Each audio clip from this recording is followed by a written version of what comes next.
തിരുവനന്തപുരം വർക്കലയിൽ പാപനാശത്തിന്റെ ഭാഗമായ കുന്നുകൾ മുസ്ലിം ലീഗ് നേതാവിന്റെ നേതൃത്വത്തിൽ ഇടിച്ചുമാറ്റുന്നതായി പരാതി. മുസ്ലിം ലീഗ് പ്രാദേശിക നേതാവായ ദാവൂദാണ് JCB ഉപയോഗിച്ച് കുന്നുകൾ ഇടിച്ചു നിരത്തിയത്. പ്രദേശവാസികളുടെ പരാതിയെ പോലീസും തഹസിൽദാരും പഞ്ചായത്ത് അധികൃതരും സ്ഥലത്തെത്തി പണി നിർത്തിവെപ്പിച്ചു.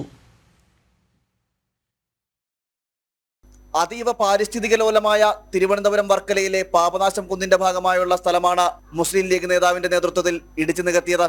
ചിലക്കോർ മുസ്ലിം ജമാഅത്തിന് പിറകിലായി സ്വകാര്യ വ്യക്തിയുടെ കൈവശമുള്ള ഭൂമിയും പാപനാശം കുന്നിനോട് ചേർന്ന പുറമ്പോക്ക് പ്രദേശങ്ങളും ഉൾപ്പെടെ 2 ഏക്കറോളം വരുന്ന പ്രദേശമാണ് ദാവൂദിന്റെ നേതൃത്വത്തിൽ JCB ഉപയോഗിച്ച് ഇടിച്ചു നികത്തിയത്. സ്ഥലത്ത് 15 മീറ്ററോളം താഴ്ചയിൽ മണ്ണിടിഞ്ഞതോടെ പ്രദേശവാസികൾ പ്രതിഷേധവുമായി എത്തി. ഇവിടെ പള്ളിക്ക് വഴി ഉണ്ടാക്കുന്നതും ജില്ലയാണ് തുടങ്ങിയത്. ഇപ്പോഴ് അവരുടെ പെരേടത്തിലോട്ട് തീരദേശത്ത് നിന്ന് കയറി വരാനുള്ള ഒരു പാത ഉണ്ടാക്കുന്നതായിട്ടാണ് നമുക്ക് മനസ്സിലാക്കാൻ കഴിയുന്നത്.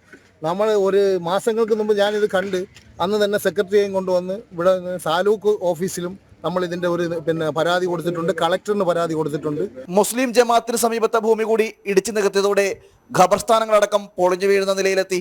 വർഷങ്ങളായി നമ്മുടെ ഈ ചിലക്കൂർ ജമാഅത്തിൽപ്പെട്ട കാരണവന്മാർ കിടക്കുന്നത് ഈ മലയുടെ മുകളിലാണ്. ഇത് ഇപ്പോഴത്തെ ഒരു കണ്ടീഷനിൽ 1-2 മഴ പെയ്യുകയാണെങ്കിൽ ഈ കാരണവന്മാർ മുഴുക്ക് അറബിക്കടലിൻ്റെ തീരത്ത് എത്താനുള്ള ഒരു സാഹചര്യം ഒരുക്കിയിട്ടിരിക്കുകയാണ്. കാര്യം എന്ന് വെച്ചാൽ മീറ്റർ കണക്കിന് 10-30 മീറ്ററോളം മണ്ണിടിച്ചിറക്കി അവർക്ക് സൗകര്യത്തിനുള്ള പാത ഉണ്ടാക്കാനാണ്. പ്രദേശവാസികളുടെ എതിർപ്പിനെ മറികടന്നുകൊണ്ട് ദാവൂദ് ഖനനം തുടർന്നതോടെ നാട്ടുകാരും പ്രതിഷേധമായെത്തി. തുടർന്ന് പോലീസും പഞ്ചായത്ത് അധികൃതരും തഹസിൽദാരും സ്ഥലത്തെത്തി നിർമ്മാണ പ്രവർത്തനങ്ങൾ നിർത്തിവെക്കാൻ ആവശ്യപ്പെട്ടു. ജനം, തിരുവനന്തപുരം.